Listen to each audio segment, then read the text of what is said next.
Di sebuah desa kecil di Jawa Tengah, di rumah sederhana yang dikelilingi sawah hijau, hiduplah sepasang suami istri lanjut usia, Mbah Karso dan Mbah Wati. Usia mereka sudah senja, rambut telah memutih dan langkah semakin lambat. Namun, ada satu hal yang membuat mereka tetap bersemangat. Kepulangan anak sematawayang mereka, Bayu, yang merantau di Jakarta. Bayu sudah bertahun-tahun bekerja di ibu kota. Kesibukannya membuatnya jarang pulang, hanya mengirimkan uang setiap bulan untuk kebutuhan orang tuanya. Namun bagi Mbah Karso dan Mbah Wati, uang bukanlah segalanya. Yang mereka rindukan adalah melihat wajah Bayu, mendengar tawanya, dan merasakan kehangatan saat ia pulang ke rumah. Lebaran tahun ini terasa istimewa. Bayu sudah berjanji akan mudik. Sesuatu yang sudah lama mereka nantikan. Mbah Wati tak henti-hentinya menyusun rencana tentang makanan apa yang akan ia buat. "Aku mau masak sate kambing ya," kata Mbah Wati sambil menyiapkan bumbu di dapur. Mbah Karso yang duduk di teras sambil menganyam tikar menoleh dan tersenyum. Pasti Bayu senang. Dulu waktu kecil, setiap kali Idul Fitri, dia selalu minta sate kambing. Sampai-sampai kita harus beli kambing khusus buat dia. Mbah Wati tertawa, kecil tapi matanya mulai berkaca-kaca. "Iya ya, dulu dia suka merengek kalau belum kebagian sate. Sekarang dia sudah besar, sudah kerja di kota, tapi aku yakin dia masih suka sate kambing." Tangannya mulai sibuk menyiapkan bumbu. Ia mengulek bawang putih, ketumbar, dan kemiri dengan penuh semangat, meskipun tenaganya sudah tidak sekuat dulu. Setiap gerakan tangannya terasa seperti ritual penuh cinta. Seolah setiap racikan bumbu adalah caranya menyampaikan rasa rindu kepada anaknya. Di luar, Mbah Karso mengamati jalan desa yang sunyi. Sepanjang hari ia selalu melayangkan pandangan ke ujung jalan, berharap melihat sosok Bayu turun dari mobil atau motor. Hatinya dipenuhi rasa harap, sekaligus sedikit cemas. "Bayu sudah besar, Mak," kata Mbah Karso tiba-tiba. "Tapi tetap saja, aku khawatir. Mudik itu jauh, apalagi kalau dia pulang naik motor seperti tahun-tahun lalu." Mbah Wati menghentikan ulekannya sejenak. "Aku juga kepikiran ya, tapi Bayu sudah janji. Katanya dia akan hati-hati di jalan. Aku percaya sama dia. Namun jauh di lubuk hatinya ada perasaan gelisah yang tidak bisa ia jelaskan." Malam semakin larut, tapi Mbah Karso masih duduk di teras, sesekali melihat ke langit. Bulan bersinar terang, menerangi pekarangan rumah mereka yang sederhana. Angin, malam berhembus pelan, membawa aroma sate yang mulai terpanggang di tungku. "Besok pagi Bayu pasti sudah di sini," kata Mbah Wati mencoba menenangkan diri. "Kita makan sate bareng-bareng seperti dulu." Mbah Karso mengangguk. "Iya, besok pasti ramai. Aku sudah rindu suara tawanya." Mereka tidak tahu bahwa malam itu adalah malam terakhir, sebelum semuanya berubah selamanya. Malam semakin larut, namun di hati Mbah Karso dan Mbah Wati, rasa gelisah semakin menebal. Mereka tidak bisa tidur, meskipun mata mereka mulai berat. Angin yang berhembus lewat jendela membawa hawa dingin yang mengingatkan mereka pada masa muda. Mereka ketika mereka masih menghabiskan waktu bersama di rumah ini dengan anak mereka. Bayu Mbah Wati duduk di kursi kayu yang sudah berusia puluhan tahun. Matanya sesekali menatap pintu depan yang kosong. Ia memegang erat gagang sendok yang tadi digunakan untuk menyajikan sate kambing yang masih panas. Di luar, suara jangkrik terdengar syahdu, seolah ikut menemani kesunyian malam itu. "Tidakkah kamu merasa Bayu akan datang lebih malam ya?" tanya Mbah Wati. Suaranya pelan namun penuh harap. Ia berusaha keras untuk menahan perasaan cemas yang terus meresahkan hatinya. Mbah Karso, yang sejak tadi duduk di kursi kayu panjang, menghela napas. "Entahlah, Mak. Aku berharap dia datang lebih cepat. Aku ingin melihat wajahnya, ingin mendengar suaranya. Rindu ini sudah lama sekali." Tiba-tiba, suara ponsel yang tergeletak di atas meja memecah kesunyian malam itu. Mbah Wati langsung berdiri dan segera meraih ponsel. Di layar terpampang nama Bayu dengan gambar profil anaknya yang sedang tersenyum. Hati Mbah Wati berdebar-debar. Dengan gemetar, ia mengangkat telepon itu. "Assalamualaikum, Bayu." Suara Mbah Wati serak, hampir terisak. Di seberang sana suara Bayu terdengar penuh semangat. "Waalaikumsalam, Mak. Apa kabar? Maaf banget aku baru sempat telepon. Perjalanan tadi macet, tapi insya Allah aku sampai malam ini." Mbah Wati merasa sedikit lega mendengar suara anaknya. Alhamdulillah, kami di sini sudah siap, Bayu. Sate kambing emak sudah siap di meja, mak dan bapak sudah kangen banget sama kamu, nak. Bakarso, yang duduk di dekat Mbah Wati, tersenyum mendengar suara Bayu. Ya Allah, akhirnya kamu telepon juga. Kami sudah lama nunggu, Bayu. Bayu tertawa pelan di ujung telepon. Aku juga kangen banget sama kalian. Pak, Mak. Maaf ya, perjalanan jauh sekali. Aku janji besok pagi sudah sampai. Jadi siapin sate kambing ya. Aku pasti langsung makan itu. Ya nak, kami tunggu. Jangan lama-lama di jalan, hati-hati ya. Pesan Mbah Karso dengan suara penuh kasih sayang. Mbah Wati menatap ponsel itu dengan mata berkaca-kaca. Kami selalu berdoa untuk keselamatan kamu, Bayu. Hati-hati di jalan. Jangan terlalu cepat ya. Mak tunggu kamu pulang. Iya, Mak. Aku pasti hati-hati. Selamat malam ya. Doakan aku supaya bisa sampai rumah dengan selamat. Selamat malam, Bayu. Semoga Allah selalu melindungimu, kata Mbah Wati dengan suara lembut. Setelah mendengar suara Bayu terakhir kali, Mbah Wati menutup telepon dan menatap Mbah Karso. Ada rasa lega yang tercipta meskipun di dalam hatinya. Ada rasa cemas yang tidak bisa dihilangkan begitu saja. Ia tahu, meskipun Bayu sudah berjanji untuk pulang, ada sesuatu yang membuatnya terus merasa gelisah. Mbah Karso memegang tangan Mbah Wati dengan lembut, mencoba memberikan kenyamanan meski hatinya sendiri tak sepenuhnya tenang. Besok dia pasti sampai, Mak. Aku yakin. Mbah Wati hanya mengangguk pelan, namun hatinya tetap diliputi rasa khawatir yang tak bisa ia ungkapkan. Di luar, malam semakin larut. Angin dingin mulai bertiup lebih kencang. Tapi di dalam rumah itu Mbah Karso dan Mbah Wati tetap berharap, menunggu dan berdoa agar Bayu, anak kesayangan mereka, benar-benar pulang dengan selamat. Namun mereka tidak tahu, itu adalah telepon terakhir yang mereka dengar dari Bayu. Tidak ada yang bisa meramalkan apa yang akan terjadi selanjutnya. Malam takbiran tiba, dan biasanya itu adalah saat yang paling dinanti oleh keluarga-keluarga di desa. Langit malam yang dihiasi bulan purnama bersinar terang, mengiringi suara takbir yang bergema dari masjid-masjid terdekat. Namun, di rumah Mbah Karso dan Mbah Wati, suasana takbiran terasa berbeda. Ada kekosongan yang tak terucapkan di antara mereka. Meski rumah sudah dipenuhi dengan aroma sate kambing yang sedap, ketupat yang disusun rapi, dan segala persiapan yang telah matang, hati mereka terasa hampa. Mbah Karso dan Mbah Wati duduk di ruang tamu yang kecil, menatap layar televisi yang menayangkan siaran takbiran dari kota besar. Mereka tidak benar-benar menonton. Pandangan mereka kosong, terfokus pada pintu depan yang seolah menunggu kedatangan seseorang yang tak kunjung datang. Bayu pasti masih di jalan. Yah, ujar Mbah Wati, mencoba meyakinkan dirinya sendiri meskipun hatinya mulai terasa kosong. Mungkin dia terjebak macet ya. Biasalah, jalan menuju desa kita ini memang susah. Mbah Karso hanya mengangguk pelan. Ia menatap ponselnya yang tergeletak di meja, berharap ada pesan atau panggilan dari Bayu yang mengatakan bahwa ia sudah dekat. Namun ponsel itu hanya diam, tidak ada yang masuk. Suara takbir dari masjid yang jauh terdengar semakin nyaring, menambah kesan sepi yang menggelayuti rumah itu. Tidak ada suara tawa Bayu yang biasanya meramaikan suasana. Tidak ada sapaan hangat darinya yang selalu membuat malam takbiran terasa lebih hidup. Mak, tadi kamu sudah coba telepon lagi kan? Tanya Mbah Karso pelan, meski sebenarnya ia sudah tahu jawabannya. Mbah Wati menggelengkan kepala, matanya memerah. Aku sudah ya, tapi tidak ada yang mengangkat. Aku khawatir ya. Aku khawatir ada sesuatu yang tidak beres. Mbah Karso menatap istrinya, matanya penuh empati. Tenang, Mak. Bayu pasti baik-baik saja. Dia janji akan pulang. Dia pasti akan datang. Namun, meskipun kata-kata itu keluar dari mulutnya, Mbah Karso sendiri tidak tahu apakah ia bisa benar-benar meyakinkan dirinya. Jantungnya berdegup kencang, rasa cemas terus merayap.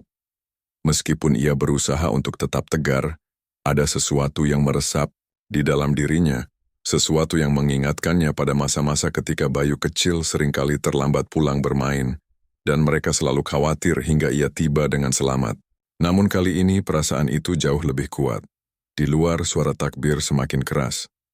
Suasana desa begitu hidup dengan kebahagiaan warga yang saling berkunjung. Namun di rumah Mbah Karso dan Mbah Wati, suasana terasa sunyi. Mereka berdua duduk diam, mendengarkan suara takbir yang semakin mengisi ruang-ruang kosong di hati mereka. "Mak, kenapa rasanya seperti ada yang hilang ya?" tanya Mbah Karso. Suaranya berat. "Aku ingin sekali mendengar suara Bayu yang tertawa, makan sate kambing ini bersama kita." Mbah Wati menundukkan kepala, menahan tangis. Setiap kali ia mengingat Bayu, hatinya bergetar. Anak yang sudah mereka rawat dengan penuh kasih sayang, yang mereka cintai dengan segenap hati, kini tak hanya ada dalam kenangan. Tidak ada lagi suara langkah kaki Bayu yang datang menghampiri mereka. Tidak ada lagi tawa riangnya yang mengisi rumah ini. Hanya ada rasa sepi yang menggelayuti. Mbah Wati menarik napas dalam-dalam, berusaha menahan air mata. "Aku rindu ya. Aku rindu melihat Bayu pulang. Kami sudah menunggu begitu lama. Setiap tahun dia berjanji, tapi tahun ini, aku benar-benar berharap dia akan datang." Mbah Karso meraih tangan Mbah Wati dengan lembut, menggenggamnya erat. "Mak, kita harus sabar. Mungkin Bayu sedang menghadapi sesuatu yang sulit di jalan. Tapi aku yakin dia akan datang." Namun, di dalam hatinya, Mbah Karso sendiri merasa ragu. Rasa cemas semakin menyelubungi dirinya, seolah ada firasat buruk yang menghantuinya. Malam terus berlanjut, namun di rumah itu, suasana takbiran terasa begitu sepi. Tidak ada ucapan selamat lebaran, tidak ada suara tawa, hanya ada suara takbir dari masjid yang seolah mengingatkan mereka tentang kebahagiaan yang telah mereka impikan dan harapkan. Namun kini, terasa begitu jauh. Mbah Wati mengalihkan pandangannya ke meja makan, di mana sate kambing dan ketupat yang telah disiapkan dengan penuh harapan kini tampak sunyi dan tak tersentuh. Hatinya terasa sakit seperti ada yang hilang. Ia menatap meja itu seolah berharap Bayu akan datang dan duduk di sana, mencicipi sate yang sudah ia masak dengan penuh cinta. Tetapi, hanya ada diam yang menjawab. Tak ada langkah kaki yang terdengar di depan pintu. Tak ada suara teriakan gembira yang menghampiri. Hanya ada takbir yang menggema dari kejauhan, mengingatkan mereka tentang kebahagiaan yang seharusnya hadir, namun tidak terwujud. Pagi itu sinar matahari yang hangat menerangi rumah sederhana Mbah Karso dan Mbah Wati. Namun tidak ada kehangatan yang bisa dirasakan oleh keduanya. Setelah malam takbiran yang penuh harapan dan kesunyian, mereka terbangun dengan rasa cemas yang semakin membesar. Suasana di luar yang biasanya riuh dengan suara anak-anak bermain dan orang-orang yang saling mengunjungi, terasa begitu sepi. Mbah Karso bangun lebih awal, seperti biasa. Namun pagi itu, langkah kakinya terasa lebih berat. Ia berjalan perlahan, menuju dapur, di mana Mbah Wati sudah menyiapkan ketupat dan lauk pauk termasuk sate kambing yang masih belum tersentuh. Hatinya dipenuhi perasaan yang sulit dijelaskan, seolah ada sesuatu yang tidak beres meskipun ia berusaha meyakinkan dirinya sendiri bahwa Bayu akan datang seperti yang dijanjikan. "Mak, bagaimana kalau kita coba telepon lagi Bayu?" tanya Mbah Karso dengan suara bergetar meskipun ia sudah tahu jawabannya. Mbah Wati yang sedang menata meja makan hanya mengangguk pelan. "Aku sudah coba berkali-kali ya, tapi tidak ada jawaban. Aku hanya bisa berdoa." Mata Mbah Wati berkaca-kaca. Ia berdiri sejenak, menatap meja makan yang telah disiapkan untuk Bayu. Sate kambing yang baru saja dibakar tadi pagi mengeluarkan aroma harum yang seharusnya menjadi kenangan manis bagi anaknya. Namun kali ini terasa begitu pahit di tenggorokan. Tak, ada Bayu yang datang mengambil sepiring sate dan bercanda seperti biasa. Tak ada tawa riangnya yang mengisi ruang rumah yang kini terasa begitu kosong. Tiba-tiba, terdengar suara keras dari luar.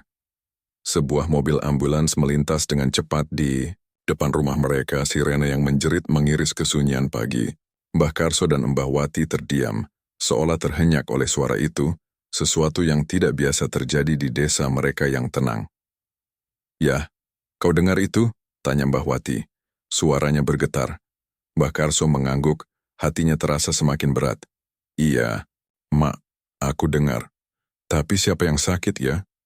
Namun jauh di dalam hati mereka ada firasat buruk yang tidak bisa dibendung. Sesuatu dalam diri mereka mulai merasakan bahwa pagi ini ada yang tidak beres. Mbah Karso meraih ponselnya sekali lagi, dan dengan tangan yang gemetar ia menekan nomor Bayu.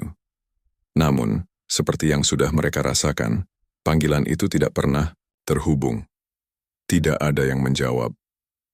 Seperti ada yang menahan suara itu di balik layar. Mbah Wati duduk di kursi, tangan terlipat di dada, menatap ponsel dengan penuh harapan, meskipun hatinya tahu bahwa telepon itu sudah takkan lagi memberikan jawaban. Kenapa dia belum sampai juga ya? Aku takut sekali. Mbah Karso duduk di samping Mbah Wati menggenggam tangan istrinya dengan erat. Mak, kita harus bersabar. Bayu pasti akan datang. Mungkin ada halangan di jalan, namun hatinya sendiri tidak bisa lagi mengusir kecemasan yang semakin menguasai. Suara sirene ambulans yang baru saja terdengar semakin mengganggu pikirannya, seolah mengingatkan pada hal-hal yang tak ingin ia pikirkan. Pagi itu, rasa cemas yang semakin mendalam tidak bisa mereka tahan lagi. Mbah Karso dan Mbah Wati memutuskan untuk berjalan keluar rumah. Mereka berdiri di depan pintu, memandang jalanan sepi yang mengarah ke desa. Jalan setapak yang biasanya dilalui oleh anak-anak menuju sekolah, kini terasa begitu kosong. Tidak ada kendaraan yang melintas, tidak ada orang yang berjalan. Seolah dunia mereka berhenti sejenak. Lalu, mereka melihat sekelompok orang berdiri di ujung jalan, tampak terburu-buru menuju rumah mereka. Salah satu dari mereka mengenakan pakaian hitam dan wajahnya tampak sangat serius. Hati Mbah Karso dan Mbah Wati tiba-tiba berdegup kencang. Ya, siapa mereka itu? Tanya Mbah Wati dengan suara serak. Wajahnya pucat. Mbah Karso mencoba untuk tetap tenang meskipun jantungnya mulai berdetak lebih cepat. Aku tidak tahu, Mak, tapi rasanya aku sudah bisa menebak siapa mereka. Saat orang-orang itu mendekat, sebuah mobil ambulans berhenti di depan rumah mereka. Suara pintu mobil dibuka, dan seorang pemuda turun dari mobil dengan wajah yang penuh keharuan. Hati Mbah Karso dan Mbah Wati serasa dihantam palu besar. Mereka sudah tahu, meskipun mereka tidak ingin mempercayainya, seorang pria muda dengan wajah yang penuh rasa sedih mendekati mereka. Mbah, saya dari pihak rumah sakit. Ini Bayu, anak kalian. Maaf, kami terlambat memberi kabar. Bayu kecelakaan semalam di jalan raya. Kami sudah berusaha, tapi... Sebelum pria itu bisa menyelesaikan kalimatnya, Mbah Wati terjatuh ke lantai menangis sejadi-jadinya. Mbah Karso berdiri kaku, tubuhnya seolah tak lagi punya tenaga. Ia menggenggam erat tangan Mbah Wati, namun segala kata terasa hilang di tenggorokannya. Pagi itu, Bayu yang mereka tunggu-tunggu tidak lagi bisa datang dengan senyuman dan tawa. Pagi itu, mereka menerima kenyataan yang lebih pahit daripada yang pernah mereka bayangkan. Tak ada kata-kata yang bisa diucapkan lagi. Tak ada harapan yang tersisa selain kenyataan yang mengguncang hati mereka. Bayu, anak yang mereka cintai, kini tidak akan pernah lagi kembali. Langit yang semula cerah perlahan mulai mendung. Matahari yang tadinya bersinar hangat kini tertutup awan kelabu, seolah ikut berduka atas kabar yang baru saja diterima Mbah Karso dan Mbah Wati. Di depan rumah, suara takbir masih bergema dari masjid-masjid desa, namun bagi Mbah Wati, suara itu kini hanya terdengar seperti bisikan jauh yang semakin lama semakin memudar. Ia masih terduduk di tanah, tangannya bergetar hebat, wajahnya basah oleh air mata, bibirnya terbuka, tetapi tak ada suara yang keluar. Ia hanya bisa menatap kosong ke depan, ke arah mobil ambulans yang membawa pulang anaknya dalam keadaan yang tak pernah ia bayangkan. Bayu sudah tiada. Kata-kata itu berulang kali berputar di kepalanya, tetapi hatinya menolak untuk percaya. Baru, semalam Bayu masih berbicara dengannya di telepon, berjanji akan pulang, berjanji akan makan sate kambing kesukaannya. Tapi kenapa ya Allah? Kenapa engkau mengambilnya begitu cepat? Mbah Karso berdiri dengan tubuh gemetar. Dadanya terasa sesak, seperti ada batu besar yang menekan jantungnya. Ia menatap pria muda dari rumah sakit yang masih berdiri di depan mereka. Wajahnya penuh kesedihan. Bisa kau jelaskan lagi, Nak? Suara Mbah Karso terdengar parau, hampir tak bisa dikenali. Pria itu menundukkan kepala, seolah tak sanggup menatap mereka. Bayu mengalami kecelakaan semalam di jalan tol, Mbah. Mobilnya bertabrakan dengan truk yang mengalami remblong. Dia sempat dibawa ke rumah sakit, tapi luka-lukanya terlalu parah. Tubuh Mbah Karso melemas. Tangannya berusaha mencari pegangan, dan ia segera berlutut di samping Mbah Wati yang masih terguncang hebat. Tidak, tidak mungkin. Bayu itu anak yang kuat.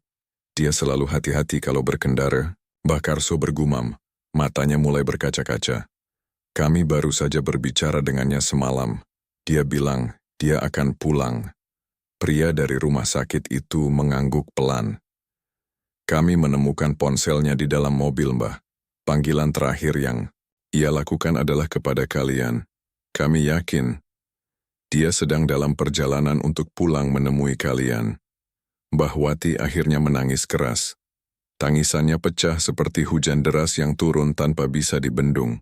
Ia menggenggam dada sekuat tenaga, seolah ingin meredam sakit yang luar biasa. Bayu, anakku, anakku satu-satunya. Kenapa begini, Nak? Mbah Wati terisak, tubuhnya bergetar hebat. Mak sudah masak sate kambing buat kamu, Nak. Kamu bilang kamu mau makan, kenapa malah begini? Orang-orang desa mulai berkumpul di sekitar rumah mereka. Wajah-wajah mereka penuh iba. Beberapa ibu-ibu ikut menangis, sedangkan bapak-bapak hanya bisa menundukkan kepala, tak sanggup berkata-kata. Semua orang tahu betapa besar cinta Mbah Karso dan Mbah Wati kepada Bayu, betapa mereka menanti kepulangannya setiap tahun dengan penuh harapan. Dan kini, yang mereka dapatkan bukanlah kepulangan seorang anak yang membawa kebahagiaan, melainkan jenazah yang harus mereka terima dengan air mata. Mobil, ambulans yang membawa Bayu perlahan dibuka. Sebuah peti jenazah berbalut kain putih diturunkan oleh beberapa orang. Saat melihat peti itu, tubuh Mbah Wati semakin lemas. Jangan tutup dia seperti itu. Aku mau lihat wajahnya. Aku mau lihat anakku. Isaknya sambil merangkak, mendekati peti. Seorang petugas mencoba menenangkan Mbah Wati. Mbah, kami bisa membukanya sebentar. Tapi Mbah harus kuat ya. Tangannya yang gemetar mulai membuka kain yang menutupi wajah Bayu. Dan di saat itu juga, dunia Mbah Wati terasa runtuh. Wajah Bayu tampak damai, seperti seseorang yang sedang tidur. Namun ada luka-luka kecil di pelipisnya, dan warna kulitnya tampak lebih pucat dari yang biasa ia lihat. Itu adalah wajah yang selalu membuatnya tersenyum, wajah yang selalu ia banggakan. Tetapi kini wajah itu tak akan lagi bergerak, tak akan lagi tersenyum padanya. Mbah Wati menjerit histeris memeluk tubuh anaknya yang kini dingin. Bayu, bangun, Nak. Ini Mak, Nak. Mak sudah masak sate kambing buat kamu. Kamu harus makan dulu, baru boleh tidur. Tangisnya mengguncang seluruh ruangan, membuat orang-orang yang ada di sana ikut terseduh. Bahkan bapak-bapak yang tadinya berusaha tegar, mulai mengusap mata mereka yang memerah. Mbah Karso hanya bisa berdiri di samping peti, tangannya terkepal kuat. Ia adalah seorang lelaki tua yang selalu berusaha tegar, selalu berusaha menjadi tempat bersandar bagi istrinya. Tapi hari ini, ia tidak bisa lagi menahan air mata. Ia terisak pelan, bahunya terguncang. Ia menatap wajah anaknya yang kini sudah terbujur kaku, dan di dalam hatinya, ia bertanya kepada Tuhan, kenapa bukan aku saja yang pergi lebih dulu? Kenapa harus anakku? Mbah Wati masih terus menangis, mengguncang tubuh anaknya dengan harapan Bayu akan bangun dan mengatakan bahwa ini semua hanya mimpi buruk, tapi tidak ada yang bisa mengubah kenyataan ini. Bayu telah pergi untuk selamanya, meninggalkan mereka dalam kehampaan yang tak terperi. Di luar, suara takbir masih menggema, seolah mengantarkan Bayu ke peristirahatan terakhirnya. Tak ada lagi harapan yang tersisa, tak ada lagi penantian. Yang tersisa hanya kenangan dan sebuah rumah yang kini akan selamanya dihantui oleh rasa kehilangan. Pagi Lebaran yang seharusnya penuh kebahagiaan kini berubah menjadi hari paling menyakitkan bagi Mbah Karso dan Mbah Wati. Tidak ada tawar yang, tidak ada kehangatan, hanya kesedihan yang menggantung di udara. Rumah yang mereka huni selama puluhan tahun kini terasa lebih sunyi daripada sebelumnya. Di ruang tamu, hidangan Lebaran yang telah mereka siapkan dengan penuh harapan masih tersusun rapi di atas meja. Ketupat, opor ayam, dan sate kambing yang Mbah Wati buat dengan cinta kini tak tersentuh. Seharusnya pagi ini adalah saat di mana Bayu akan duduk di meja makan, menikmati masakan ibunya sambil bercerita panjang lebar tentang kehidupannya di kota. Seharusnya pagi ini adalah saat mereka bisa merayakan kemenangan setelah sebulan penuh berpuasa. Namun, yang tersisa hanyalah kehampaan. Mbah Wati duduk di sudut ruang tamu, memeluk baju lama Bayu yang masih tersimpan rapi di lemari. Ia menghirup aroma kain itu dalam-dalam, berharap bisa menemukan sedikit sisa kehangatan anaknya di sana. Tapi yang ia dapatkan hanyalah bau pakaian yang mulai pudar, seperti kehadiran Bayu yang kini hanya menjadi kenangan. "Mak, kamu sudah makan?" Suara Parombah Karso terdengar dari belakang. Ia berdiri di ambang pintu, tatapannya kosong. Mbah Wati menggeleng pelan, air matanya kembali jatuh ke pipi. "Aku nggak bisa ya, aku nggak sanggup makan tanpa Bayu." "Mbah." Karso menelan ludahnya dengan susah payah. Ia sendiri juga belum menyentuh apapun sejak semalam, sejak kabar duka itu datang menghantam mereka tanpa ampun. Dari luar rumah, suara takbir masih terdengar, namun kali ini terasa berbeda. Biasanya, suara itu menghadirkan kebahagiaan, mengingatkan mereka akan berkumpulnya keluarga, akan kehangatan sebuah perayaan. Tapi pagi ini, suara takbir itu seperti menjadi nyanyian perpisahan yang menyesakkan dada. Tiba-tiba, terdengar suara ketukan pelan di pintu. Beberapa tetangga datang membawa makanan dan menyalami mereka dengan wajah penuh iba. "Ikhlas ya, Mbah. Bayu anak yang baik, insya Allah husnul khatimah," ucap seorang ibu parubaya sambil menggenggam tangan Mbah Wati erat. Mbah Wati hanya bisa mengangguk, meskipun hatinya berontak. Bagaimana bisa aku ikhlas jika anakku pergi secepat ini? Bagaimana aku bisa menerima jika lebaran ini aku harus menjalani tanpa melihat wajahnya lagi? Seorang pemuda, teman kecil Bayu, mendekati mereka dengan mata merah. Ia menggenggam sebuah kotak kecil dan menyerahkannya kepada Mbah Karso. "Mbah, ini dari Bayu," ucapnya dengan suara bergetar. Mbah Karso menatap kotak itu dengan bingung. "Apa ini, Nak?" Pemuda itu menelan ludah sebelum menjawab. "Kemarin, sebelum berangkat ke desa, Bayu menitipkan ini kepada saya. Dia bilang, kalau nanti dia terlambat, Mbah Karso dan Mbah Wati harus buka ini duluan." Tangan Mbah Karso gemetar saat menerima kotak kecil itu. Dengan hati-hati, ia membuka tutupnya. Di dalamnya terdapat sebuah kain berwarna biru tua. Mbah Karso mengangkat kain itu perlahan, dan air matanya jatuh seketika saat menyadari apa yang ada di tangannya. Itu adalah selembar sarung baru. Sarung yang sama persis seperti yang dulu pernah ia tunjuk saat berbicara dengan Bayu melalui telepon. "Ya, nanti kalau pulang aku bawakan sarung baru buat sholat Idul Fitri." "Ya." Suara Bayu masih terngiang jelas di kepalanya. Mbah Karso menggenggam sarung itu erat, membawanya ke dada, seolah ingin merasakan kehangatan anaknya yang telah pergi. Di dasar kotak, terdapat secarik kertas kecil yang dilipat rapi. Dengan tangan gemetar, Mbah Wati membukanya dan membaca tulisan tangan Bayu yang sudah tak asing lagi bagi mereka. "Untuk Bapak dan Mak yang paling aku sayangi. Maaf kalau aku jarang pulang, maaf kalau aku belum bisa membahagiakan kalian sepenuhnya. Tahun ini aku ingin menebus semuanya. Aku ingin pulang, ingin mencium tangan kalian di hari yang suci ini. Mak, aku sudah kangen masakan Mak. Aku sudah bayangkan betapa enaknya sate kambing yang Mak buat. Bapak, ini ada sarung baru buat Bapak sholat. Id nanti, aku harap Bapak suka, aku sayang kalian, tunggu aku ya, Bayu." Air mata Mbah Karso dan Mbah Wati semakin deras. Kata-kata yang ditulis Bayu terasa begitu hidup, begitu hangat, namun di saat yang sama juga menyayat hati. Mbah Wati menggenggam surat itu erat, meremasnya di dadanya. "Bayu, Mak nggak butuh sarung ini, Nak. Mak nggak butuh apa-apa selain kamu. Kenapa kamu pergi, Nak? Kenapa kamu nggak pulang seperti janjimu?" Mbah Karso duduk dengan tubuh lemas, tangannya menutupi wajahnya yang kini basah oleh air mata. Ia bukanlah orang yang mudah menangis, tetapi pagi ini, ia tak bisa menahan kesedihan yang begitu menghancurkan.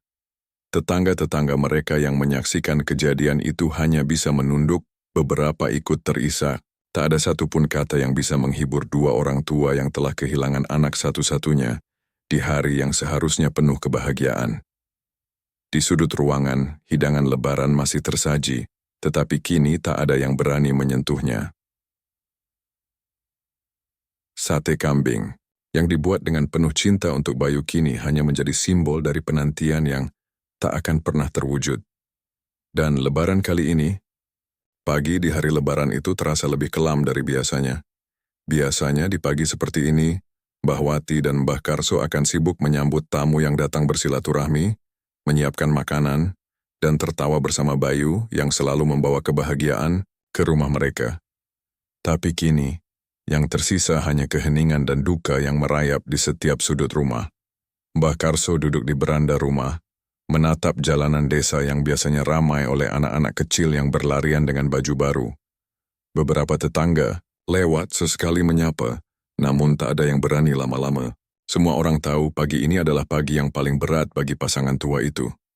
Di dalam rumah, Mbah Wati masih terduduk di lantai, memeluk baju Bayu yang telah berulang kali ia dekap sejak semalam.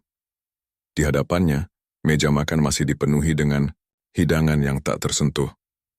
Sate kambing yang telah ia buat dengan penuh harapan kini hanya menjadi saksi bisu dari kepergian anaknya. Air matanya masih terus mengalir, meskipun hatinya sudah mulai lelah menangis. Sesekali ia melirik ponsel tuanya yang tergeletak di meja. Ia masih berharap bahwa mungkin ini semua hanyalah mimpi, bahwa mungkin sebentar lagi ponselnya akan berdering dan nama Bayu akan muncul di layar, bahwa mungkin sebentar lagi anaknya akan berkata, "Mak, aku sudah di depan rumah," tapi layar ponsel itu tetap gelap. Tak ada panggilan, tak ada pesan, hanya sunyi. "Bapak, apa Bayu benar-benar sudah pergi?" Suara Mbah Wati begitu lirih, hampir tak terdengar. Mbah Karso menoleh, menatap istrinya yang kini terlihat begitu rapuh dan lama ia terdiam, tak tahu harus berkata apa. Akhirnya dengan suara yang bergetar ia menjawab, "Iya, Mak, Bayu sudah pergi, tapi dia tidak benar-benar meninggalkan kita." Mbah Wati mengangkat kepalanya, menatap suaminya dengan mata sembab. "Tapi aku masih menunggunya, Pak. Aku masih ingin dia pulang. Aku masih ingin mendengar suaranya." Mbah Karso menghela napas panjang. Ia bangkit dari kursinya, berjalan mendekati istrinya, lalu duduk di sampingnya. Dengan lembut, ia meraih tangan Mbah Wati, menggenggamnya erat. "Bayu memang sudah tidak ada, Mak. Tapi dia selalu ada di hati kita. Dia akan selalu ada di rumah ini, di setiap sudut yang pernah ia tempati, di setiap kenangan yang pernah kita bagi bersamanya." Mbah Wati menunduk, menggigit bibirnya menahan tangis, tapi tetap saja air matanya kembali jatuh. "Aku tidak tahu bagaimana menjalani hidup tanpanya, Pak. Aku tidak tahu bagaimana caranya berhenti menunggu dia pulang." Mbah Karso mengusap punggung istrinya, mencoba menenangkan. Ia pun sebenarnya merasa kehilangan yang sama, merasa hatinya hancur berkeping-keping, tapi ia tahu, ia tidak boleh ikut larut dalam kesedihan, karena hanya dialah satu-satunya sandaran bagi Mbah Wati sekarang. Dengan suara lembut, ia berkata, "Kita tidak bisa lagi menunggu Bayu pulang, Ma. Tapi kita bisa mendoakannya agar dia tenang di sana. Kita bisa tetap mengingatnya dengan cara yang baik, dengan cara yang membuatnya bahagia." Mbah Wati mengangguk pelan meskipun hatinya masih terasa berat. Ia menatap meja makan lalu berkata dengan suara bergetar, "Kalau begitu, kita makan, Pak, untuk Bayu, karena ini makanan yang dia tunggu-tunggu." Mbah Karso menatap istrinya dengan penuh haru lalu mengangguk.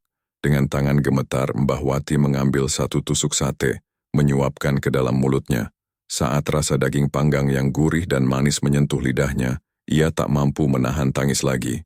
Ia terisak, tapi tetap mengunyah pelan, membayangkan Bayu yang mungkin kini sedang tersenyum melihatnya dari jauh. Mbah Karso ikut mengambil sepotong ketupat, menyuapkan ke mulutnya sambil memejamkan mata. Ia tidak tahu bagaimana caranya menghilangkan kesedihan ini, tapi ia tahu ia harus tetap bertahan. Untuk Bayu, untuk cinta mereka yang tak akan pernah pudar. Di luar suara takbir masih menggema, tapi kali ini, suara itu tak lagi terasa seperti nyanyian duka. Suara itu berubah menjadi doa. Doa yang dipanjatkan oleh seorang ibu dan ayah yang kehilangan anaknya, tetapi tetap mencoba mengikhlaskan. Doa yang mengiringi kepergian Bayu ke tempatnya yang abadi. Lebaran, kali ini memang bukan lebaran yang mereka harapkan, tapi setidaknya, mereka tahu bahwa cinta seorang anak tak akan pernah benar-benar pergi. Bayu tetap ada, di setiap doa, di setiap ingatan, dan di setiap detak jantung mereka.